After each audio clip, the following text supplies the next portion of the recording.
formication, you find this formication in some cases where they are being treated for some, there are some paralytic patients, and during paralysis, when you are treating with the indicated remedy, when they are getting better in paralysis, then they get formication. But in that situation, you should not mistake it as a symptom of a disease. It is an indication of recovery from paralysis. Dus in sommige gevallen waarbij het toegediend wordt om verlamming terug te genezen, bepaalde vormen van verlamming, het eerste schijnsel dikwijls is dat er overal over de ganse huid kriebelt. En dan mag je in ieder geval niets doen. Want dat is een teken dat het genezingsproces is ingedreven. Because when a hand is paralyzed, for example, and then there is loss of sensation. Now, after starting the treatment, he got formication. That means he is regaining sensation. So that is a good symptom. That's a good indication. Bijvoorbeeld als iemand zijn arm of zijn hand verlamd is en het juiste middel is toegediend, dan is het zeer goed mogelijk dat er kriebelingen zijn opgetreden, maar dat is een zeer gunstig symptoom. Dat wil zeggen dat het zenuwstelsel of dat de gewaarwordingen die daarbij horen bij zenuwfunctie terug opnieuw aan het herstellen zijn. Yeah, they also talk, when I child, they also talk about when a wound is healing and you have formication, you should not scratch because it means it's healing. Yeah, yes. Should not touch, leave it. Yeah. Don't do anything.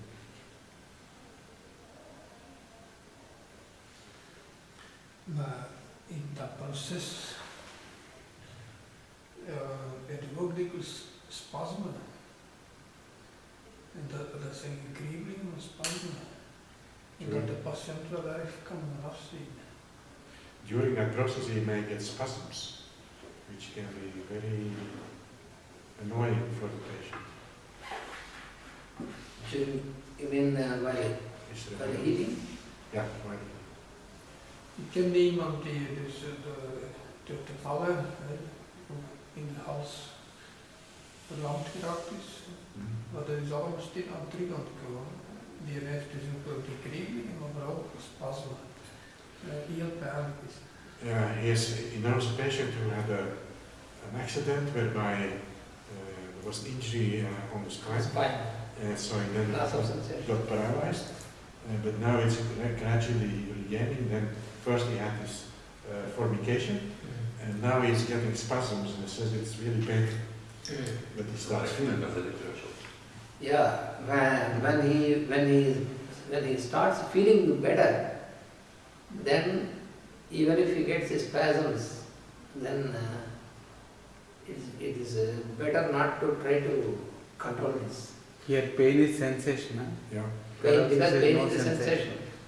Dus hij heeft dus gewaarwordingen. Hè? Dat is dan een sterke verbetering als die pijnlijk is. Ja. Dat is terug opnieuw iets positiefs. Zolang als het de hoeveelheid en de intensiteit van de gewaarwordingen toeneemt, wil dat zeggen dat het in de juiste richting vordert en dat mag er dus niet gebeuren. Niet ingrijpen. Niet trachten te controleren. En pijnstilling mag er dan niet opgegeven. En painkillers. Nee, Because he is regaining sensation, that is why he got pain. Before that he had no pain. So if you use painkiller now, you are again pushing it back. Maybe acupuncture can help, no? Acupuncture was okay. Or shishas. No, if it is too much painful, then you have to take the symptoms at that acute state and you can give a remedy. Yeah, if really is unbearable, then you can make a totality of symptoms at the acute condition, and you can administer the corresponding remedy, which is compatible to the remedy which you have given. And in that acute condition, it acts in minutes. Yeah, it acts very quickly then. Dus je moet dan ook afgaan op de totaliteit van symptomen, maar niet iets dat onderdrukt, want dan ga je het proces omkeren. Want het aantal, de gewaarwording neemt toe, de intensiteit neemt toe, het is ondraaglijk, dan moet je gaan kijken naar de totaliteit van de symptomen en een middel geven dat daarbij past. En dat is dan meestal acuut en dat zou sommige gevallen kan het zeer snel wetenschap geven. Of acupunctuur zoals gezegd. Or massage with Misschien rheumatoid Ja, helps also. of massage. Yeah, massage. Ja. Al 6 maanden wordt er leren zalm gegeven, dus antispasmemiddelen. Ja, zit in handen van Yeah. This is because the spasm is not a dangerous thing, but people are scared of spasm. Dus spasme is geen ziekte, en er is niet gevaarlijk, maar de mensen die zijn er bang voor. Ja. En dat het iets is dat buiten controle valt of zo zeker? Ik weet het niet. You know what is the mechanism behind the spasm is, because that is not at all understood in medical science. Why there is a spasm? In de medische wetenschap verstaat men niet goed of gaat men daar niet dieper op in. Wat is nu een spasme? Zo'n plots optredende kramp. The fact is that between the physical body and the vital body there is a link. So these two, the physical body is linked along the vital body, because all what happens in the physical body is dependent upon what happens on the vital body. They are linked together. Er is dus, we hebben een vitaal lichaam en er is een fysiek lichaam. En er is een bepaalde verbinding tussen beiden. Het ene wat er in het vitale lichaam omgaat, gaat zich tonen op het niveau van het fysieke lichaam en vice versa. So when the physical body is totally de-linked from the vital body, that is death. Als het fysieke lichaam volledig losgekomen is, als dus er geen verbinding meer bestaat, dan zegt men is die dood. Because then the physical body exists only as matter, but there is no more driving force, that is death. Op dit moment is enkel het fysieke lichaam aanwezig als materie, maar er is geen drijfkracht meer aanwezig daarvoor en dat noemen we dan dood. But at certain times it happens that at certain part there is a temporary delinking. So the link between physical and vital body just lost temporarily at only certain part, and immediately the vital body makes an effort to link it again back, to re-establish the link. And in this process there is a jerk, that is spasm. En dus is op een bepaald moment wordt de verbinding tussen het vitale lichaam en het fysieke lichaam verbroken. En de coördinatie. En een soort van schort. En op een bepaald moment treedt deze verbinding terug op. En tijdens het herverbinden krijg je deze kramp, deze ongecontroleerde beweging, wat men dus een spasme noemt. Dat is het mechanisme achter deze ogenschijnlijk ongecontroleerde beweging. So for example, epileptic spasm. Men heeft dus bij epilepsie heeft men ook spasmen. So spasm is not disease. Dus dat spasme op zichzelf is geen ziekte. It is only a phenomenon to re-establish the link. Het is enkel een verschijnsel waarbij deze verbinding hersteld wordt. But when the spasm happens, again repeats, and this becomes a habit, that is what is happening. En als dit spasme zich herhaalt, en dat blijft zich herhalen, het wordt een soort van gewoonte. And due to habit, the interval between two spasms gradually is decreasing. En vanwege deze gewoonte gaat het interval tussen twee spasmen steeds korter worden. And then no more connection possible. And no, it tries to connect, but this increase of frequency or spasm This is caused because actually this cause for de-link between physical and vital is the miasm. That is the force which makes this de-link. En dus de oorzaak van dit verschijnsel is, moet je kijken naar de ontkoppeling. En de oorzaak van de ontkoppeling is het miasma. Het is het miasma And so here dat aan de basis ligt. the spasm when becomes frequent, that means due to habit it becomes frequent. And then then that is what you see in the epileptic and the crisis and all these things.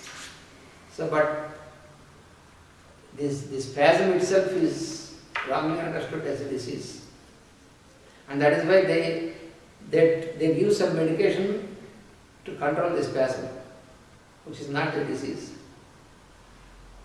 And therefore they cannot cure. And is this a disconnection in the 3 points at the same time, or just one of the three, or can it be any of the three? It can be anywhere, and it depends upon the. For example, in what you call the epileptic, this is happening in the brain cells. This de-link. That is why in the epileptic attack it is associated with the symptoms connected to the brain. So like this in different levels, in different parts that you find this de-linking. Het is dus die gewoontevorming die er is bij het koppelen en ontkoppelen, wat veroorzaakt wordt door het miasma. Dat is het wat men noemt dus het ongecontroleerde spasme. En dat kan in eender welk lichaamsdeel optreden.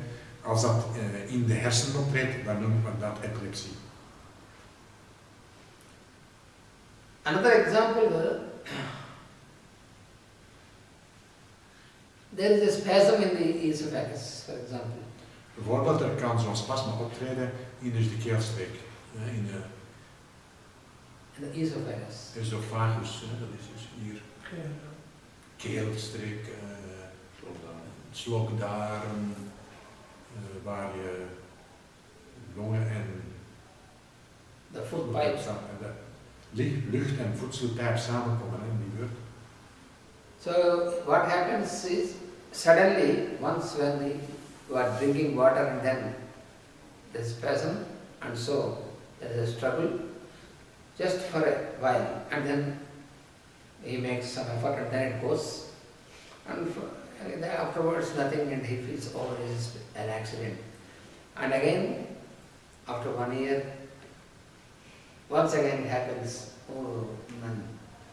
Then after 6 months it may happen.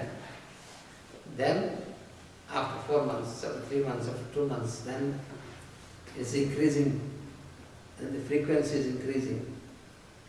And then after some time when it happens, no more it is allowed to go down. And they find with all radiography, ecography and all these things they may, even then also they don't find. But he is not able to swallow because what happens is this spasm has become a habit, intense habit. And after some time more, when it has become so intense, then they make some biopsy and they find, and they say, ah yes, now you have cancer in esophagus. So this is a process for 5 years, 6 years or 10 years like that. They started like a casual spasm. And this is not correlated.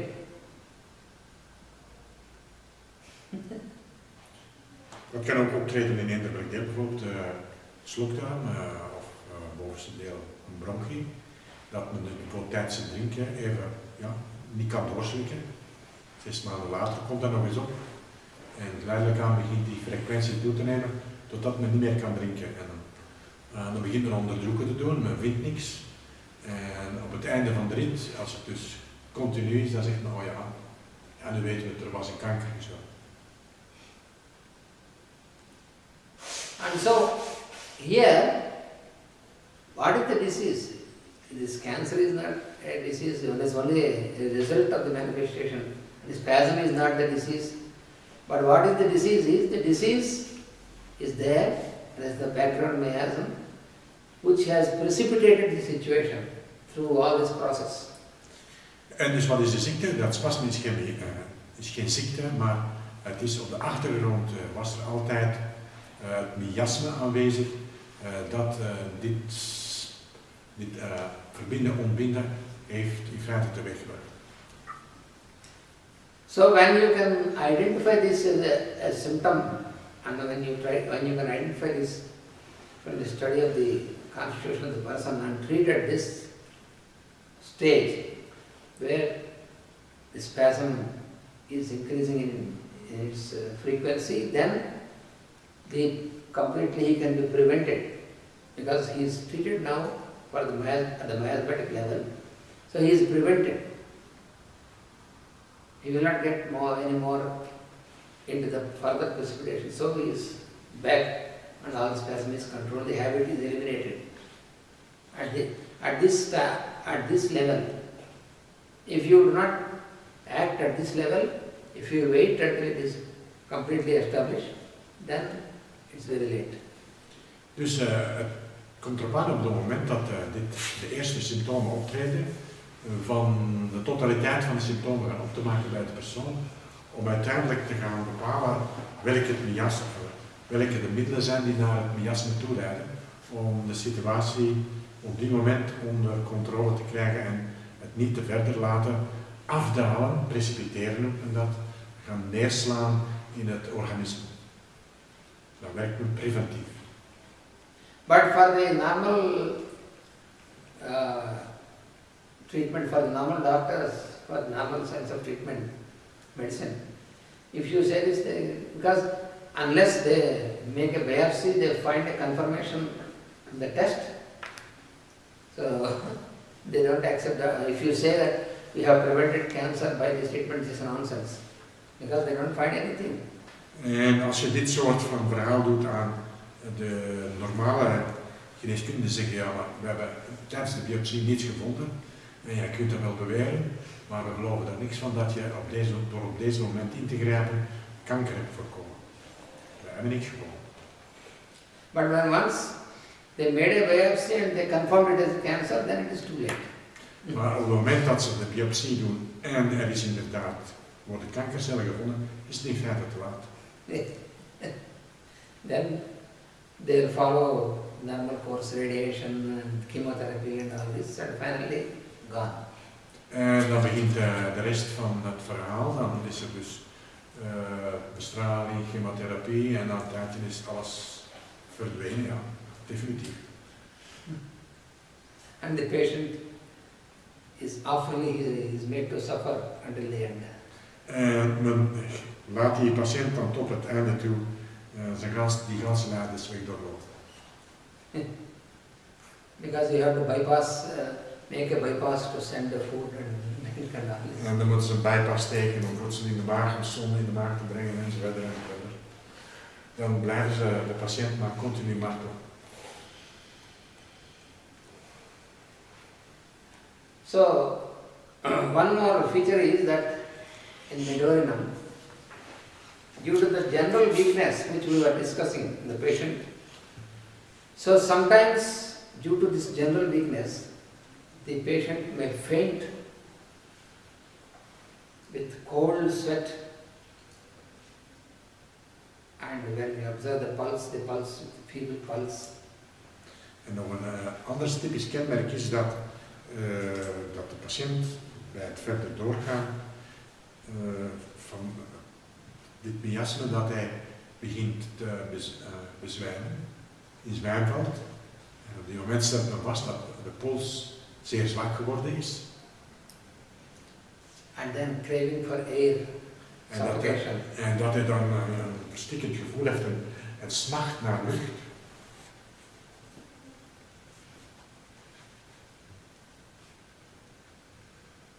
You can find this in some children. Suddenly at school they say, oh, the child has fainted. So the child, school-going children, So suddenly the child fainted and very weak, and observing the pulse is feeble, and then for air craving and all, and then not understood why this has happened. Bij kinderen kan men er soms aanvoelen dat ze plots in zwijm vallen en dat de pols heel zwak wordt en dat ze naar lucht snakken. Als ze dan opgetreden wordt, als er dan een bijstand is, dan heeft men absoluut geen idee van wat er aan de hand is. So in such a condition, In zulke toestand you have to consider remedies like deze toestand moet je aan middelen gaan denken zoals calcarea, calcarea, fosforicum,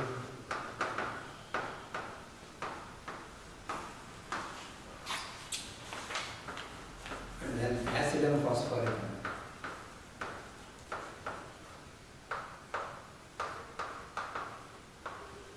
en acidum fosforicum.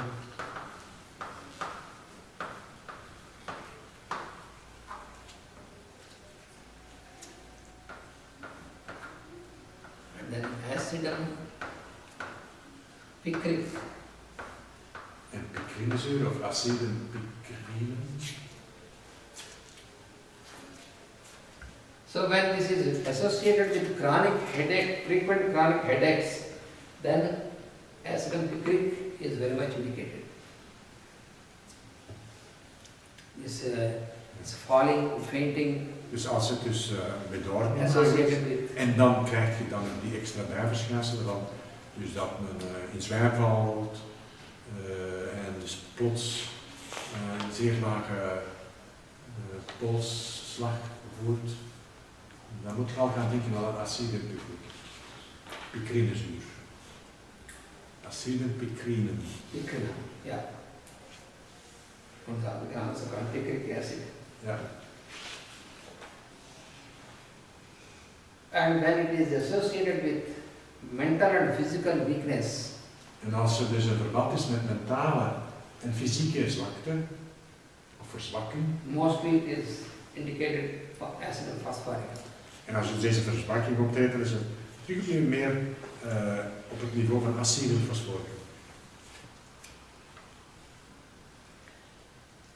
When it is merely extreme physical disability, Maar als het uitsluitend of in grote mate fysieke zwakte is, of verzwakking is, then it is calcarea phosphoricum. dan is het eerder calcarea fosforicum. And medorinum has all these indications. So in the cases where any of this remedy fails, then you administer medorinum. En bedorven heeft al deze aanwijzingen in zich. Dus als je vaststelt dat één van deze drie hier faalt om echt door te gaan, dan is bedorven aangewezen om te deblokkeren.